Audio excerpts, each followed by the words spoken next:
है इसकी पिक्चर। तो यहाँ पे आप ये देख सकते हैं इसकी जो पिक्चर है ये नो पिक्चर कंडीशन में है। हेलो दोस्तों, रिफिक्स इंडिया के यूट्यूब चैनल पे आपका फिर से स्वागत है। तो दोस्तों आज की वीडियो में बात करेंगे, हमारे पास सेट है एक 55 इंची का और इसके अंदर जो पैनल लगा हुआ है जैसे कि मैं आपको दिखा देता हूँ। इसके अंदर जो पैनल है वो AUO कंपनी का ये पैनल लगा हुआ है और अगर आप पैनल नंबर देखोगे तो ये इसका पैनल नंबर है। तो यहाँ पे आप ये देख सकते हैं ये पैनल, और ये 55 इंची का जो पैनल है जो उसका फर्स्ट जो डिजिट होती है वो इसके साइज़ को डिनोट करती है। तो अभी मैं क्या काम करता हूँ, इसको पावर देता हूँ और पावर देने के बाद हम चेक करते हैं कि भाई इसके गेट लाइन में दिक्कत है या फिर इसके सर्किट में दिक्कत है। कई बार क्या होता है कि जो 55 इंची के जो सेट होते हैं उनकी गेट लाइन में दिक्कत आती है जिससे कि नो पिक्चर हो जाता है। इस तरीके से हम इसको कैसे स्टेप बाय स्टेप चेक करेंगे। तो अभी मैं सेट को ऑन कर लेता हूँ। तो ऑन करने के बाद देखते हैं कि क्या कंडीशन इसकी बनती है।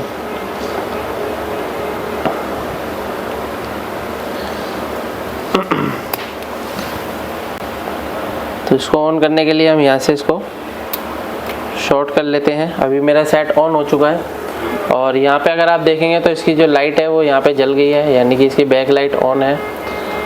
और अभी क्या है कि इसको अगर मैं इसकी पिक्चर अगर आपको दिखाता हूँ तो किस कंडीशन में है इसकी पिक्चर। तो यहाँ पे आप ये देख सकते हैं इसकी जो पिक्चर है ये नो पिक्चर कंडीशन में है। तो इसको क्या है, हमारे को स्टेप बाय स्टेप कैसे चेक करना है। जब भी इस तरीके के सेट हमारे पास आते हैं जिसके अंदर टिकोन बोर्ड लगा होता है तो सबसे पहले हम इसकी सभी वोल्टेज चेक करते हैं और वोल्टेज चेक करने के लिए मल्टीमीटर को हम DC वोल्ट की रेंज पे सेट करेंगे। तो यहाँ पे हमने मल्टीमीटर को DC वोल्ट की रेंज पे सेट किया और ब्लैक वायर को हम ग्राउंड में लगाएंगे और चेक करते हैं कि हमारे जो टिकोन बोर्ड की जो वोल्टेज है वो क्या क्या वोल्टेज है। तो यहाँ पे आप ये देख सकते हैं 12 वोल्ट की सप्लाई है, बिल्कुल परफेक्ट तरीके से इसकी बन रही है। और अगर हम देखते हैं इसके अंदर जो 3.3 वोल्ट की सप्लाई है वो हमारे को यहाँ पे देख सकते हैं मिल रही है। 3.3 वोल्ट बिल्कुल ओके है। उसके बाद अगर हम यहाँ पे देखेंगे तो इसके अंदर जो AVDD वोल्टेज है तो यहाँ पे आप ये देखेंगे तो इसका AVDD वोल्टेज हमारे को नहीं मिल रहा है, यानी कि AVDD वोल्टेज जो होता है वो हमारा बूस्ट वोल्टेज होता है जो कि हमारे को अभी यहाँ पे नहीं मिल रहा है। तो दोस्तों देखिए क्या होता है कि अगर AVDD वोल्टेज नहीं बन रहा है तो हमारा VGH VGL कोई भी वोल्टेज इसके अंदर नहीं मिलेगा, क्योंकि AVDD से ही हमारी सारी वोल्टेज बनती है। तो इस कंडीशन में हम क्या काम करते हैं, क्योंकि क्या होता है कई बार पैनल के अंदर दोनों साइड से गेट लाइन होती है और गेट लाइन शॉर्ट होने की वजह से इस तरीके की दिक्कत हमारे को देखने को मिलती है। तो सबसे पहले हम इसकी यहाँ पे आप ये देखेंगे ये कनेक्टर को हम रिमूव कर लेते हैं और कनेक्टर को रिमूव करने के बाद अब हम चेक करेंगे कि हमारे पैनल को की जो वोल्टेज है वो बनती है या नहीं बनती। तो अभी सेट को ऑन करते हैं। तो यहाँ पे मैं सेट को ऑन कर लेता हूँ। ये सेट मेरा ऑन हो गया है और देख सकते हैं यहाँ पे जो हमारा 12 वोल्ट की सप्लाई है वो बिल्कुल परफेक्ट है। और अगर हम यहाँ पे देखते हैं तो हमारा AVDD वोल्टेज अभी भी नहीं बना, यानी कि जब भी AVDD वोल्टेज हमारा बनेगा तो 12 वोल्ट से बूस्ट हो जाएगा। कितना वोल्ट हो जाएगा? 14, 15, 16, 17। तो अगर यहाँ पे 12 की 12 दिखा रहा है तो इसका मतलब वोल्टेज बूस्ट नहीं हो रहा है। और AVDD वोल्टेज जो होती है हमारी 12 वोल्ट से ज़्यादा होती है, 13 वोल्ट भी हो सकती है, 14 भी हो सकती है, 20 तक कुछ भी हो सकता है। ठीक है, तो अभी हमारा ये वोल्टेज इस टाइम नहीं बना। तो अभी हम क्या काम करते हैं, इसको निकाल लेते हैं और निकालने के बाद दूसरी स्ट्रिप को भी डिस्कनेक्ट कर लेते हैं। ठीक है, और उसके बाद दोबारा से पावर लगा के चेक करते हैं। अभी अगर हमारी वोल्टेज अगर बन जाती है तो इसका मतलब प्रॉब्लम क्या है, हमारे पैनल के अंदर है। और अगर मान के चलो अभी भी वोल्टेज नहीं बनती तो हमारे टिकोन में दिक्कत है। ये जो टिकोन बोर्ड है, टिकोन बोर्ड में दिक्कत है, क्योंकि अगर इसके अंदर शॉर्टिंग है और हमने इसको रिमूव कर लिया है तो यहाँ पे वोल्टेज बननी चाहिए। ठीक है, तो यहाँ पे इसको हम दोबारा से ऑन कर लेते हैं। तो मैं आपको ये ऑन करके दिखा देता हूँ एक बार। तो ये मैंने ऑन कर दिया है। ऑन करने के बाद दोबारा से अगर हम वोल्टेज चेक करते हैं, सबसे पहले AVDD वोल्टेज ही चेक करेंगे हम। तो यहाँ पे आप ये देख सकते हैं AVDD वोल्टेज अभी भी बूस्ट नहीं हुआ। अगर AVDD वोल्टेज बूस्ट नहीं होता इसका मतलब प्रॉब्लम कहाँ पर है? टिकोन बोर्ड में, यानी कि इस बोर्ड के अंदर ये दिक्कत है, यानी कि पैनल हमारा सुरक्षित है, ओके है। ठीक है ना। अभी क्या है कि इसके अंदर अगर हमारे को चेक करना है तो इसके अंदर चेक करने के लिए सबसे पहले हमने यहाँ पे देखा था 3.3 वोल्ट हमारा बिल्कुल परफेक्ट बन रहा है। यहाँ पे आप ये देख सकते हैं 3.3 वोल्ट, यानी कि हमारी प्राइमरी वोल्टेज है। और जो हमारी सेकेंडरी वोल्टेज होती है वो कौन सी होती है? AVDD voltage, AVDD, VGH, VGL ये सारी सेकेंडरी वोल्टेज है। तो अभी यहाँ पे तो कोई भी वोल्टेज हमारे को देखने को नहीं मिल रहा है, यानी कि वोल्टेज बूस्ट ही नहीं हो रही है। तो इस कंडीशन में देखिए क्या होता है, कई बार IC प्रोटेक्शन में चली जाती है जिस वजह से दिक्कत आती है। तो हम इसको क्या काम करते हैं, मल्टीमीटर को यहीं पे लगा के रखते हैं और पावर लगा के फिर से चेक करेंगे कि यहाँ पे जो है वोल्टेज बूस्ट होके आती है या फिर 12 की 12 ही रहती है। तो उस कंडीशन में हमारे को पता चलेगा। तो यहाँ पे से हम दोबारा से सेट को ऑन करेंगे।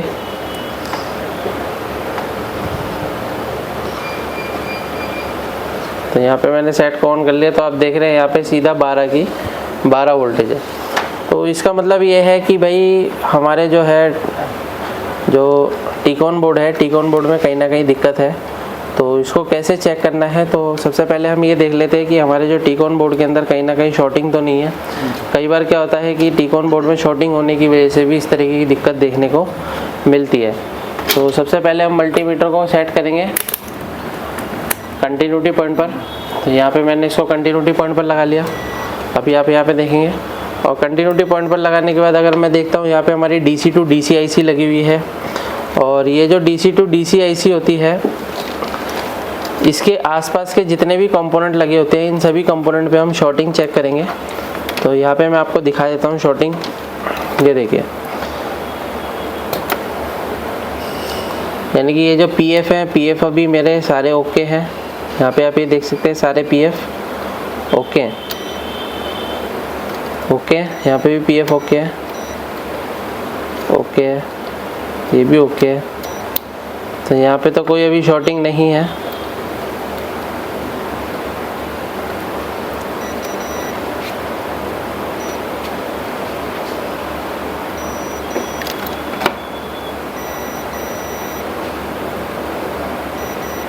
यहाँ पे अगर आप देख सकते हैं, यहाँ पे जो हमारे को डायोड है वो हमारे को शॉर्ट दिखा रहा है।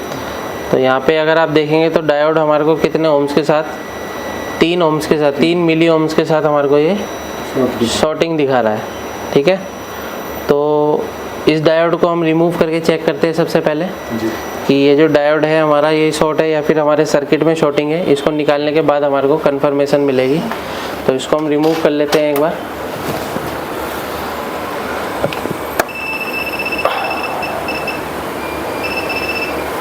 तो यहाँ पे हम क्या काम करेंगे, थोड़ा सा SMD के टेम्परेचर को हम आने देते हैं।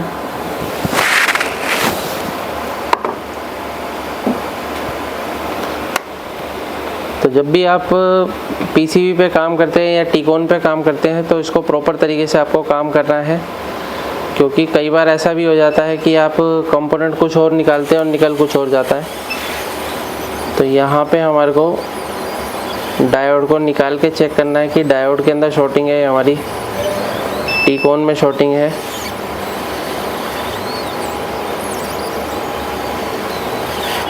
तो इस डायोड को मैंने रिमूव कर दिया। अभी डायोड को रिमूव करने के बाद हमारे को कंफर्मेशन होगी कि हमारे जो कि टीकॉन बोर्ड में है दिक्कत या कहाँ पर दिक्कत है। तो अगर हम इसके पॉइंट पे चेक करते हैं, तो इसके पॉइंट पे अगर हम चेक करते हैं तो अगर आप यहाँ पे देखेंगे अभी हमारे को यहाँ पे कोई भी शॉर्टिंग नहीं मिल रही है। कोई शॉर्टिंग मिल रही है? नहीं मिल रही है। इसको चेक करते हैं तो यानी कि हमारा ये जो है, ये देखिए ये हमारे को शॉर्ट दिखा रहा है।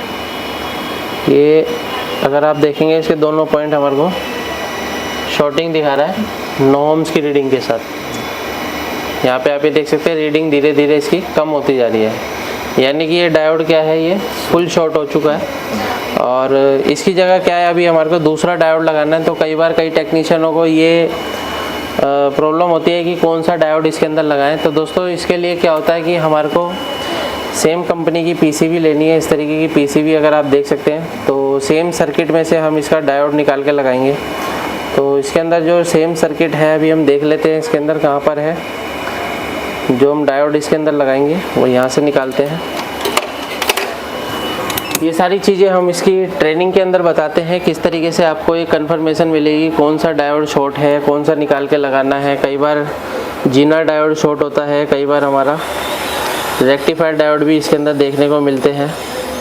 तो क्या होता है, हमारे को सारी चीज़ों का कंफर्मेशन पता होना चाहिए, तभी हम इसको निकाल के लगा सकते हैं और प्रॉपर तरीके से पैनल को रिपेयर कर सकते हैं।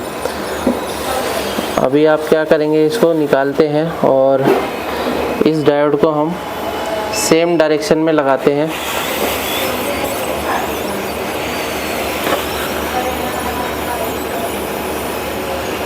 तो यहाँ पे मैंने इसको डायोड को लगा दिया है इस तरीके से। अब डायोड को लगाने के बाद हमारे को ये चीज़ देखनी है कि हमारा जो डायोड है वो ओके है या नहीं है। तो डायोड को हम डायोड मोड की रेंज पे सेट कर लेते हैं और डायोड को चेक करते हैं। थोड़ा सा अभी क्या है, इसके अंदर जो टेम्परेचर है वो भी ज़्यादा है, तो थोड़ा सा हम इसको कम होने देते हैं। तो यहाँ पे हम देखते हैं कि यहाँ पर जो हमारे को, ये देख सकते हैं आप, ये हमारे को बिल्कुल ओके दिखा रहा है। ठीक है, अभी क्या है कि इसके अंदर हमारे को करना क्या है, पावर लगा के चेक करनी है कि पावर लगा के देखने के बाद हमारी जो AVDD वोल्टेज अभी ड्रॉप हो रही थी वो बनती है या नहीं बनती है। तो मैं इसके अंदर पावर लगाता हूँ और पावर लगा के देखने के बाद हमारे को कंफर्मेशन होगी कि हमारा जो DC टू DC सर्किट है वो काम करना स्टार्ट करता है या नहीं करता है। अगर नहीं करता है तो फिर हम दूसरे और सर्किट को भी चेक करेंगे। तो यहाँ पे अगर हम देखते हैं तो इसके अंदर हमारा जो AVDD वोल्टेज था, इसको हम वोल्टेज रेंज पे सेट कर लेते हैं। तो यहाँ पे आप ये देख सकते हैं कितना वोल्टेज बन गया, 15 वोल्ट इसका बिल्कुल परफेक्ट बन गया है। यानी कि हमारा जो ये टीकॉन बोर्ड है वो ओके हो चुका है। तो और भी वोल्टेज है, जैसे कि मैं आपको दिखा देता हूँ। VGH वोल्टेज अगर आप देखेंगे तो यहाँ पे आप ये देखें 30 वोल्ट की सप्लाई हमारी परफेक्ट बन गई है। तो अगर हमारी ये वोल्टेज बन गई है तो इसका मतलब हमारी पिक्चर भी आ जानी चाहिए। तो हम क्या काम करेंगे, अभी इसको यहाँ पे से कनेक्ट करेंगे, जो हमने यहाँ से रिमूव किया था उसको प्रॉपर तरीके से हम इसको लगाते हैं और चेक करते हैं किस कंडीशन में हमारा पैनल है। तो इसको हम यहाँ पे इस तरीके से लगा लेते हैं। ये लगा लिया मैंने, और लगाने के बाद क्या है, इसको आप पकड़ो एक बार, इसको हम पावर लगा के देखते हैं कि हमारे सेट की क्या कंडीशन रहती है। तो अभी सेट मेरा ऑन हो चुका है। तो यहाँ पे आप ये देख सकते हैं मेरा सेट बिल्कुल परफेक्ट तरीके से चल चुका है। यानी कि ये हमारा जो पैनल था पूरा शॉर्ट था और अभी ये हमारा बिल्कुल परफेक्ट तरीके से ऑन हो चुका है।